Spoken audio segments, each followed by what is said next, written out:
Screwtape proposes a toast, a rewrite by Ben Stroman. The scene is in hell at the annual dinner of the Tempters Training Academy for Young Devils. The principal, Dr. Slubgob, has just proposed the health of the guests. Screwtape, a very experienced devil, who is the guest of honor, rises to reply.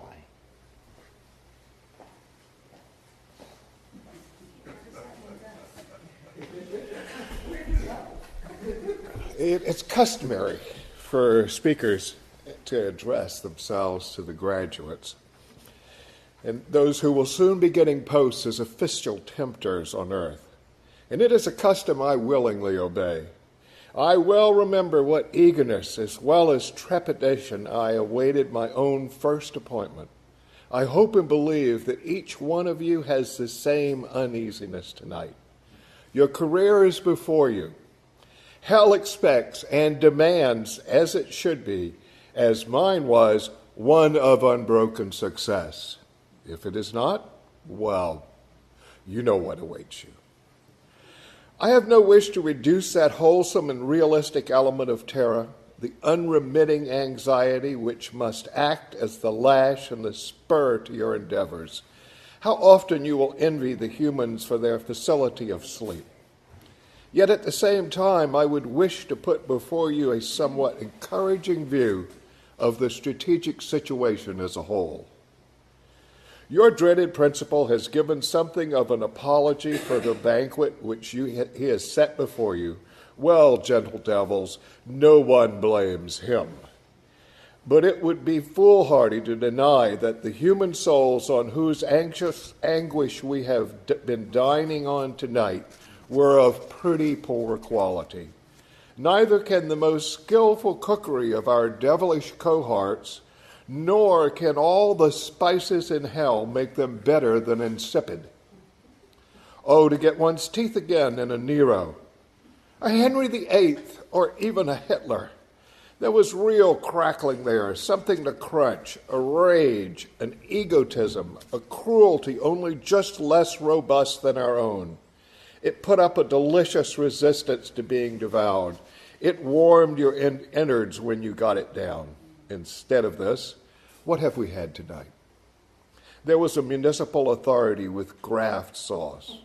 But personally, I could not detect in him the flavor of a really passionate and brutal avarice such as delighted one in the great tycoons of the last century.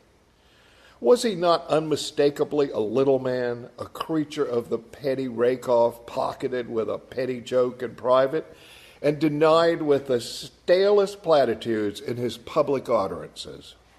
A grubby little nonentity who had drifted into corruption, only just realizing that he was corrupt, and chiefly because everyone else did it. Then there was the lukewarm casserole of adulterers. Can you find in it any trace of the fully inflamed, defiant, rebellious, insatiable lust? I couldn't.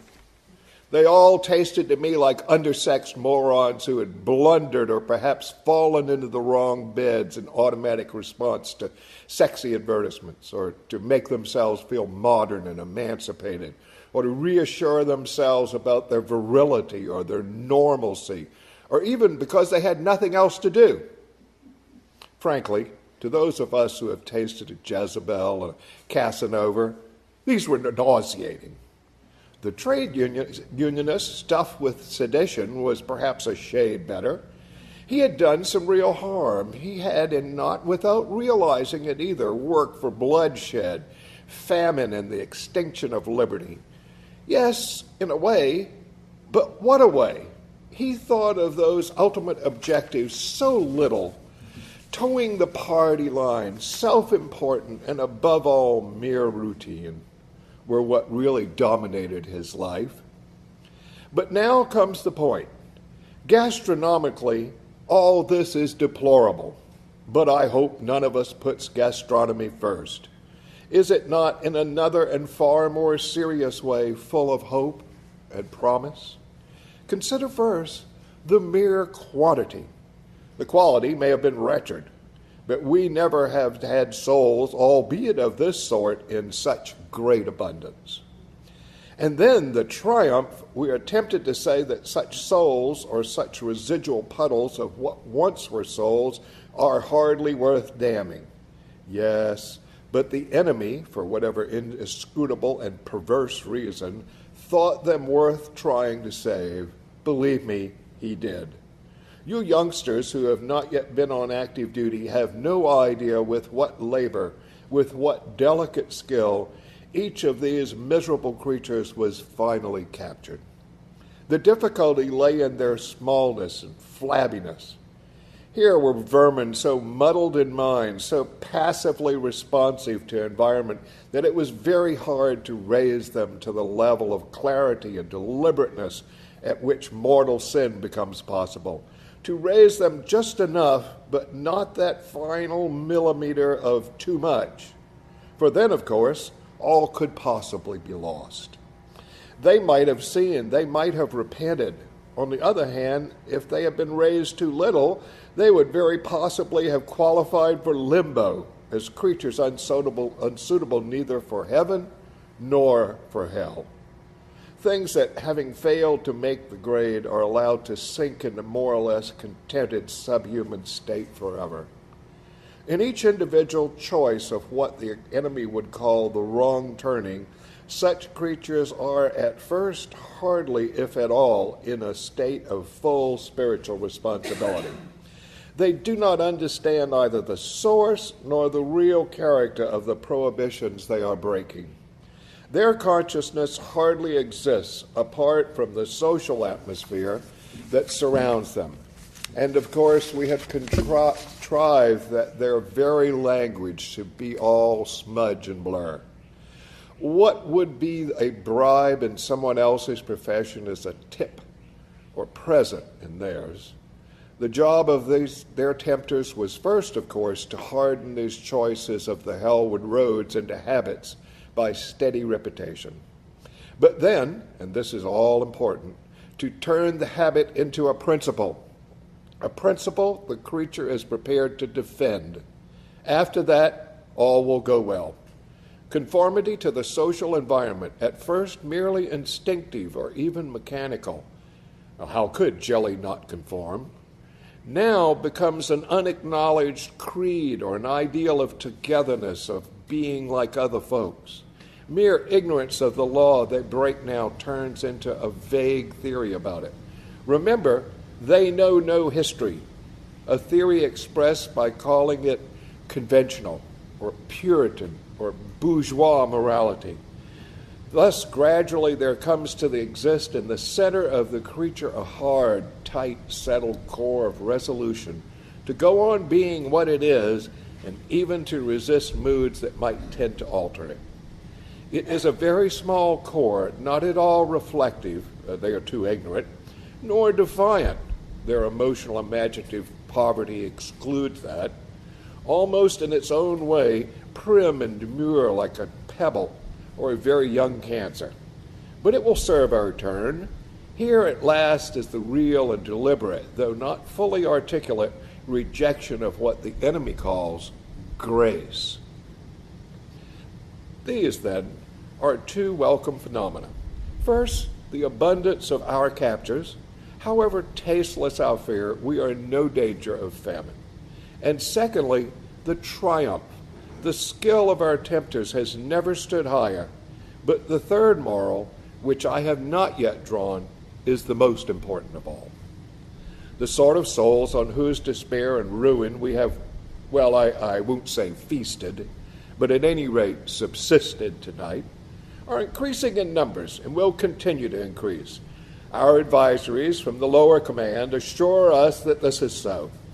Our orders are to orient all our tactics toward this situation. The great sinners, those in whom vivid and genial passions have been pushed beyond their bounds, and in whom an immense concentration of will has been devoted to objects which the enemy abhors, will not disappear, but they will grow rarer. Our catches will be even more numerous, but they will consist increasingly of trash. Trash which we should once have thrown to Cerberus and the hellhounds is unfit for diabolical consumption. And there are two things I want you to understand about this first. That however depressing it might seem, it is really a change for the better. And secondly, I would draw your attention to the means by which it has been brought about. It is a change for the better. The really great and therefore tastier sinners are made out of the very same material as that horrible phenomena, the great saints. The virtual disappearance of such material would mean insipid meals for us. But is it not utter frustration and famine for the enemy? He did not create the humans. He did not become one of them and die among them by torture in order to produce mere candidates for limbo. Simply failed humans. He wanted to make them saints, gods, things like himself. Is the dullness of your present fear not a very small price to pay for the delicious knowledge that his whole great experiment is petering out? But not only that, as for the great sinners grow fewer and the majority lose all individuality, the great sinners become far more effective agents for us. Every dictator, or even a demagogue, almost every film star or a rock star could now draw tens of thousands of the human sheep with him. They give themselves, what there is of them, to him, and in him to us. There may come a time when we shall have no need to bother about individual temptation at all, except for the few. Catch the bellwether sheep, and his whole flock comes after him. But do you realize how we have succeeded in reducing so many of the human race to the level of ciphers? This has not come about by accident. It has been our answer, and a magnificent answer it is, to one of the most serious challenges we have ever had to face. Let me recall to your minds what the human situation was in the latter half of the 19th century, the time at which I ceased to be a practicing tempter and was rewarded with an administrative post. The great movement toward liberty and equality among men had by then borne solid fruit and grown mature. Slavery had been abolished. The American War of Independence had been won. The French Revolution had succeeded. In that movement, there had originally been elements which were in our favor. Much atheism, much anti-clericism, much envy and thirst for revenge, even some rather absurd attempts to revive paganism were missed in it. It was not easy to determine what our own attitude should be. On the one hand, it was a bitter blow to us. It still is, that any sort of men who had been hungry should be fed, or any who had long-worn chains should have them struck off. But on the other hand, there was the movement, so much rejection of faith, so much materialism, secularism, and hatred that we felt it was bound to encourage, that we were bound to encourage it. But by the latter part of the century, the situation was much simpler and also more ominous. In the English sector, where I saw most of my frontline service, a horrible thing had happened. The enemy, with his usual sleight of hand, had largely appropriated this progressive or liberalizing movement and perverted it to his own ends. Very little of its old anti-Christianity remained. The dangerous phenomena called Christian socialism was rampant. Factory owners of the good old type, who grew rich on sweated labor, instead of being assassinated by their work people, we could have used that, were being frowned upon by their own class. The rich were increasingly giving up their powers, not in the face of revolution and compulsion, but in obedience to their own consciousness. As for the poor who had benefited by this, they were behaving in a most disappointing fashion. Instead of using their new liberties, as we reasonably hoped and expected, for massacre rape, and looting, even for perpetual intoxication. They were perversely engaged in becoming cleaner, more orderly, more thrifty, better educated, and even more virtuous. Believe me, gentle devils, the threat of something like a really healthy state of society seemed then perfectly serious. Thanks to our Father below, the threat was averted. Our counterattack was on two levels. On the deepest level, our leaders contrived to call into full life an element which has been implicit in the movement from its earliest days. Hidden in the heart of this striving for liberty, there was also a deep hatred of personal freedom. That invaluable man, Rousseau, first revealed it. In his perfect democracy, only the state religion is permitted. Slavery is restored, and the individual is told that he has really willed, though he didn't know it, whatever the government tells him to do. From that starting point, via Hegel, another indispensable protagonist on our side, we easily contrive both the Nazi and the communist state. Even in England, we were pretty successful. I heard the other day that in that country, a man could not, without a permit, cut down his own tree with his own axe, make it into planks with his own saw, and use the planks to build a tool shed in his own garden. Amen. Such was our counterattack on one level. You, who are mere beginners, will not be entrusted with work of that kind.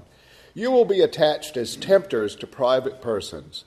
Against them, or through them, our counterattack takes a different form.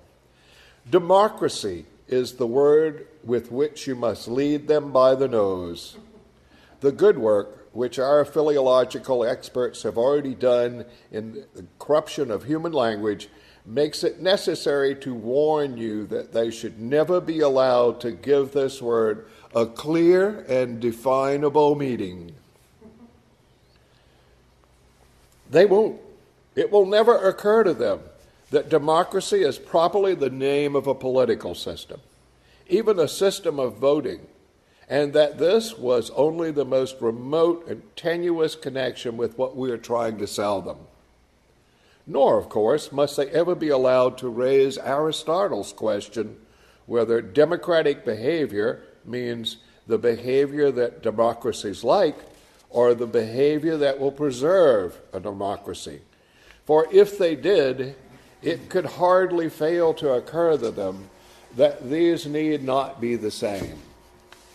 You may use the word purely as an incantation, if you like, purely for its selling power. It is a name they venerate, and of course it is connected with the political ideal that men should be equally treated. You then make a stealthy transition in their minds from this political ideal to a factual belief that all men are equal, especially the man you are working on. As a result, you can use the word democracy to sanction in his thoughts the most degrading and the least enjoyable of human feelings. You can get him to practice not only without shame, but with a positive glow of self-approval, conduct which, if undefended by the magic word, would be universally derided. The feeling, I mean, is of course that which prompts a man to say, "I'm as good as you." The first and most obvious advantage is that you thus induce him to enthrone at the center of his life a good, solid, resounding lie. I don't mean merely that his statement is false in fact, that he is no more equal to everyone he meets in kindness, honesty, and good sense than in height or waist measurement. I mean that he does not believe in himself. No man who says, "I'm as good as you," believes it. He would not say it if he did. The St. Bernard never says that it is a toy dog, nor the scholar to the dunce, nor the employable to the bum, nor the pretty woman to the plain. The claim to equality outside the strictly political field is made only by those who feel themselves to be in some way inferior. What it expresses is precisely the itching, smarting, writhing awareness of an inferiority which the patient refuses to accept, and therefore resents. Yes, and therefore resents every kind of superiority in others, denigrates it, wishes its annihilation. Presently, he suspects every mere difference of being a claim to superiority. No one must be different from himself in voice, clothes, manners, recreations, choice of food. Here is someone who speaks English rather than clearly and euphoniously than I. It must be a vile, upstage, la-di-da affectation. Here's a fellow who says he doesn't like hot dogs, thinks himself too good for them, no doubt. Here's a man who hasn't played the jukebox. He's one of those damn highbrows and is doing it to show off. If they were honest-to-God, all-right Joes, they'd be like me. They have no business being different. It's undemocratic. Now, this useful phenomena in itself is by no means new. Under the name of envy, it has been known to humans for thousands of years, but hitherto they always regarded it as the most odious and also the most comical of vices. Those who were aware of feeling it felt it with shame. Those who were not gave it no quarters in others. The delightful novelty of the present situation in that you can sanction it, make it respectable, and even laudable by the incantatory use of the word democratic. Under the influence of this incantation, those who are in any or every way inferior can label more wholeheartedly and successfully than ever before to pull down everyone else to their own level. But that is not all. Under the same influence, those who come or could come nearer to full humanity actually draw back from fear of being undemocratic. I am credibly informed that young humans now sometimes suppress an incipient taste for classical music or good literature because it might prevent their being like other folks. That people who would really wish to be and are offered the grace which would enable them to be honest, chaste, or temperate refuse it. To accept might make them different, might offend against the way of life, take them out of togetherness, impair their integration with the group. They might, horror of horrors, become individuals. All is summed up in the prayer which a young girl is said to have uttered recently. Oh God, make me a normal 20th century girl. Thanks to our labors, this will soon mean make me a minx, make me a moron, and make me a parasite. Meanwhile, as a delightful byproduct, the fewer every day, who will not be made normal or regular or like other folks and integrated increasingly, become in reality the prigs and cranks which the rabble would in any case have believed them to be. For suspicion often creates what it expects. Since whatever I do, the neighbors are going to think me a witch or a communist agent, I might as well be hanged for a sheep as a lamb and become one in reality. As a result, we now have an intelligentsia which, though very small, is very useful to the cause of hell. But that is a mere byproduct. What I want to fix your attention on is the vast overall movement towards the discrediting and finally the elimination of every kind of human excellence, moral, cultural, social, or intellectual. And is it not pretty to notice how democracy, in the incantatory state, is now doing for us the work that once was done by the most ancient dictatorships by the same methods? You remember how one of the Greek dictators, they called them tyrants then, sent an envoy to another dictator to ask his advice about the principles of government.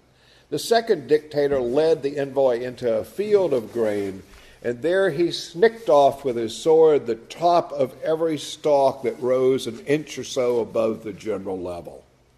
The moral was plain: allow no preeminence among your subjects. Let no man live who is wiser or better or more famous or even handsomer than the mass. Cut them all down to a level, all slaves, all nobodies, all equals. Thus, tyrants could practice, in a sense, democracy. But now, democracy can do the same work without any tyranny other than her own. No one need now go through the field with a sword. The little stalks will now of themselves bite the tops off the big ones.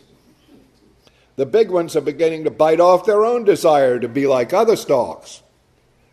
I have said that to secure the damnation of these little souls, these creatures that have almost ceased to be individual in a laborious and tricky work, but if proper pains and skill are expended, you can be fairly confident of the result.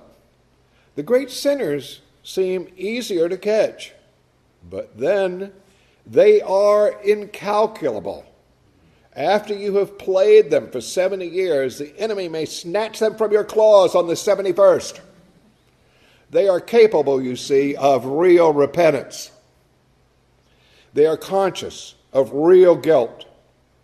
They are, if things take the wrong turn, as ready to defy the social pressures around them for the enemy's sake as they are to defy themselves for ours.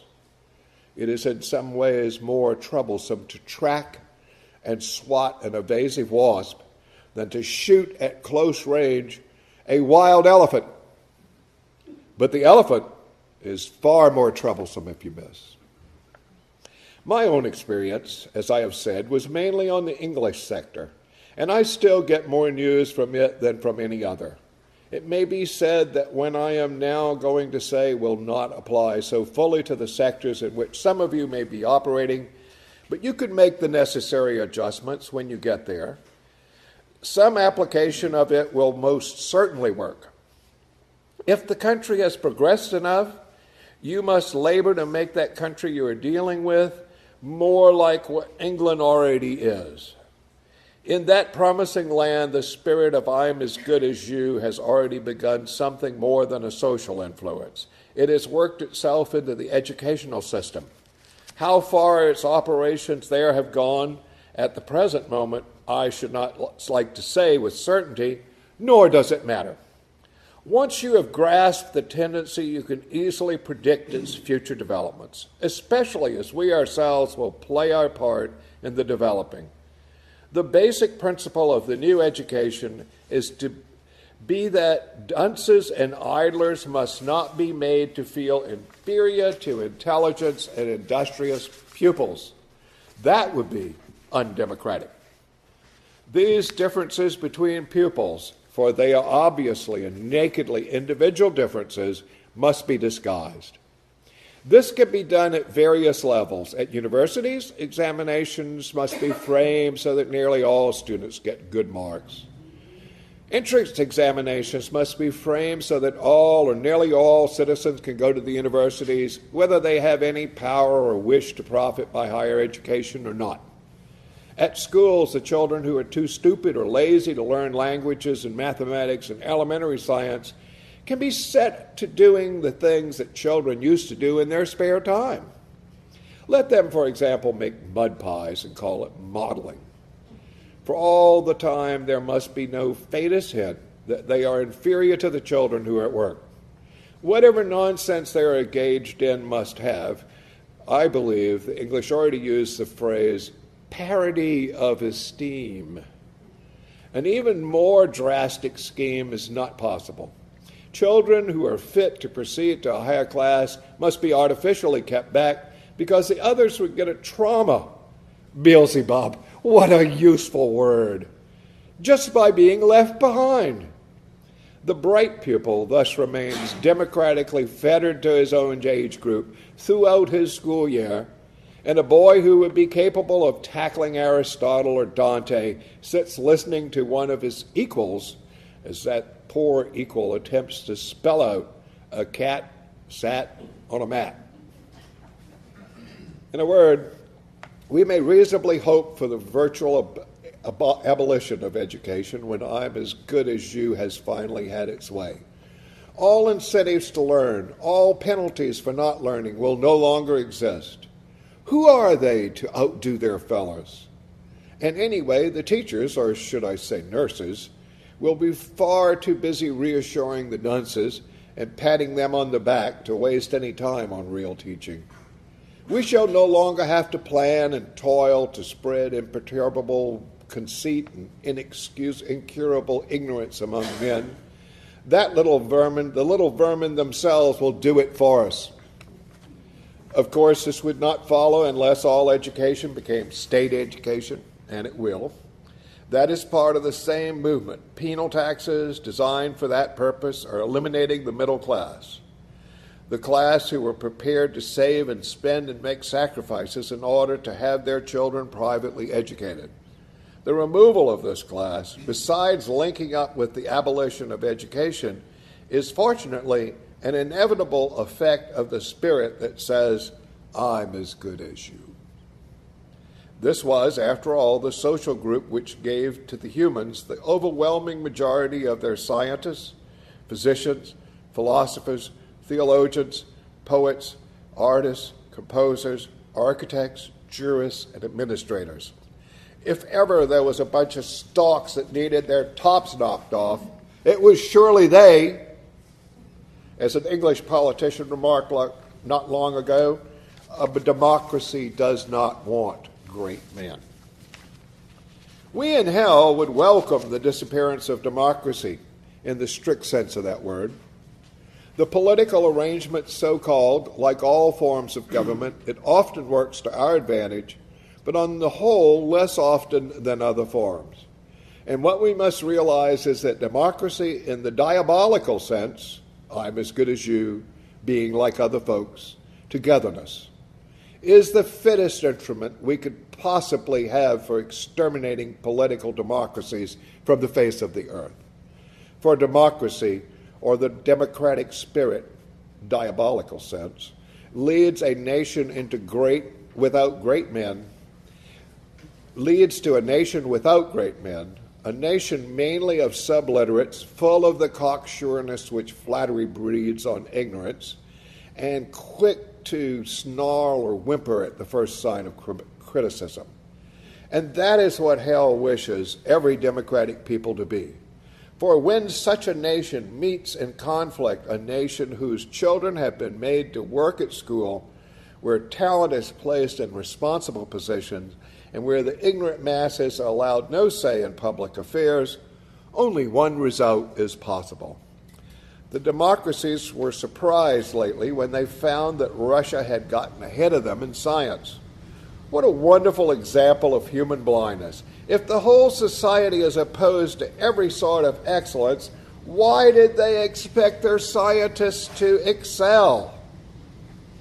It is our function to encourage the behavior, the manners, the whole attitude of mind which democracies naturally like and enjoy, because they are the very things which, if unchecked, will destroy democracy. You would almost wonder that even humans don't see it themselves, even if they don't read Aristotle, because that would be very undemocratic. At least the French Revolution should have taught them that the behavior of aristocrats naturally like is not the behavior that aristocrats naturally like is not the behavior that preserves aristocracy. They might then have applied the same principle to all forms of government. But I would not end on that note. I would not, hell forbid, encourage in your own minds that delusion that you must carefully foster in the minds of human victims. I mean the delusion that the fate of nations in itself more important than of individual souls. The overthrow of free people and the multiplication of slave states are for us a means, besides of course being a lot of fun, but the real end is the destruction of individuals. For only individuals can be saved or damned, can become sons of the enemy or food for us. The ultimate value for us of any revolution, war, or famine lies in this individual anguish, treachery, hatred, rage, and despair which it may produce. I'm as good as you as a useful means for the destruction of democratic society. But it has a far deeper value as an end in itself, as a state of mind which necessarily, excluding humility, charity, contentment, and all the pleasures of gratitude or admiration, turns a human being away from almost every road which might finally lead him to heaven. But now, for the pleasantest part of my duty, it falls to my lot to propose on behalf of the guests the health of Principal Slubgob and the Tempter's Training Academy. Fill your glasses. What is this that I see? What is this delicious bouquet I inhale? Can it be, Mr. Principal, I unsay all my hard words about the dinner? I see and smell that even under wartime conditions, the college cellar still has a few dozen of sound old vintage. Well, well, well, this is like old times. Hold it beneath your noses for a moment, gentle devils. Hold it up to the light. Look at those fiery streaks that writhe and tangle in its dark heart. And if they were contending, and so they are, you know how this wine is blended. Different types of Pharisee have been harvested, trod and fermented together to produce its subtle flavor. Types that were most antagonistic to one another on earth. Some were all rules and relics and rosaries. Others were all drab clothes, long faces, and petty traditional abstinence from wine or cards or the theater. Both had in common their self-righteousness and an almost infinite distance between their actual outlook and anything the enemy really is or commands. The wickedness of other religions was the really live doctrine in the religion of each. Slander was its gospel, and denigration its litany. How they hated each other up where the sun shone. How much more they hate each other now that they are forever conjoined but not reconciled. Their astonishment, their resentment at the combination, the festering of their eternally impenitent spite passing into our spiritual digestion will work like fire, dark fire. All said and done, my friends, it will be an ill day for us if what most humans mean by religion ever vanishes from the earth. It can still send us the most truly delicious sins. Nowhere do we tempt so successfully than on the very steps of the altar. Your eminence, your disgraces, my thorns, my shadies, and all of you gentle devils, I give you the toast of Principal Slubgob and the Academy.